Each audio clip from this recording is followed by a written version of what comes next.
Berikutnya kami persilakan atas nama Hadi atau Mas Hadi ya. Oke, silakan boleh berdiri, nanti akan dijawab oleh AA Jufri, silakan.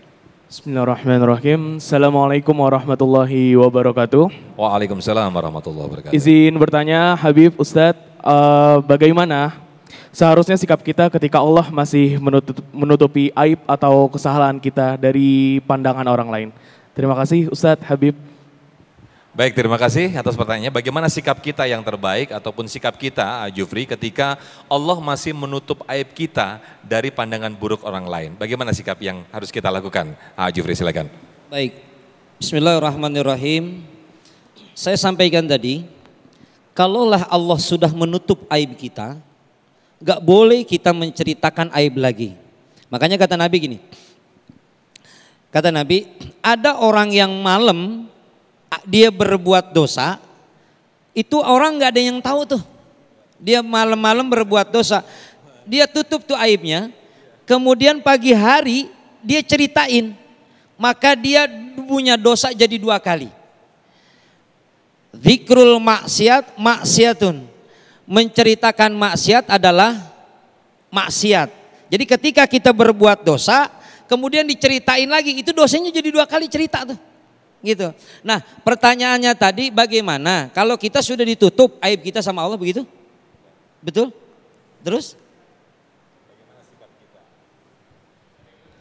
Bagaimana sikap kita? Apa yang harus kita lakukan, Jufri? Harus menjaga apa yang sudah Allah tutup lah. Enggak boleh kita menceritakan. Andai pun misalnya gini, misalnya bengong. Tenang. Sampai udah masuk TV, tenang aja. Kalaupun ada orang yang ceritanya sama dengan kita dengar cerita orang, saya semalam begini, lantas nggak boleh kita. Oh saya pernah tuh, itu dosa tuh. Itu sama berbuat dosanya. Apapun yang sudah pernah kita lakukan, please banget, jangan lu ceritain lagi. Jangan kau ulang lagi dosa yang sudah pernah Allah tutup dengan kita menceritakannya.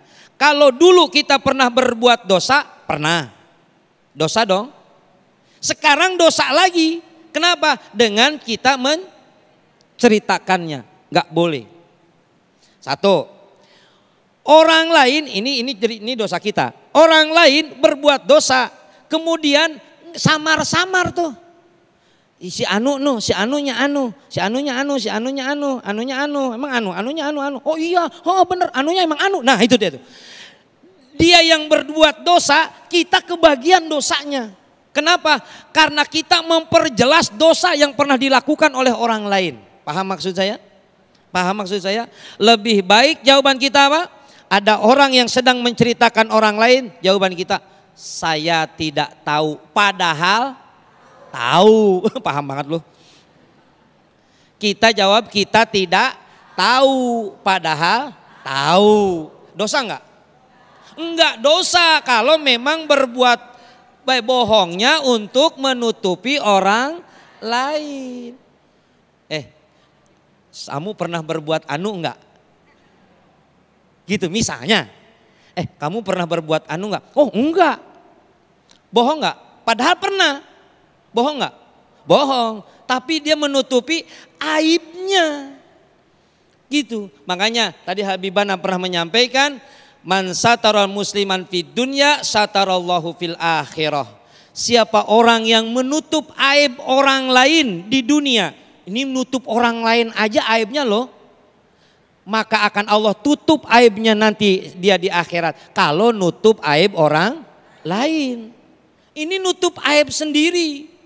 Muruah sendiri, martabat sendiri, enggak boleh. Dan diantara kita tidak pernah ada orang yang tidak pernah bikin salah. Kullu bani Adam khata'un wa khairul khata'i at-tawabun. Semua anak Adam bikin dosa. Kecuali orang yang terbaik yang bikin dosa adalah orang yang bertobat kepada Allah. Dan diantaranya adalah menutup aib-aib yang pernah dilakukan. Cukup Kang Sofyan. Baik, terima kasih Wallahu a'lam. Ustadz Rustandi atas jawaban yang disampaikan dan nanti kita akan lanjutkan kembali pemirsa di segmen berikut. Masih kita buka kesempatan bagi para jamaah untuk mengajukan pertanyaan berkaitan dengan tema kita yang menarik ini. Jangan terlena ketika Allah menutup aibmu. Dan kita perlu sampaikan juga pemirsa, di segmen 5 nanti Anda bisa bergabung. Nah, kita akan ada segmen nasihat Ustadz atau ulama menjawab, di mana para pemirsa bisa mengajukan pertanyaan lewat Instagram kami. Anda bisa tulis di kolom komentar dan Anda ajukan pertanyaan, nanti insya Allah akan dijawab oleh guru-guru kita di segmen Nasihat Ustadz atau Ulama Menjawab di Instagram kami @damaiindonesiaku_TV1. Tetap bersama kami dalam Damai Indonesiaku.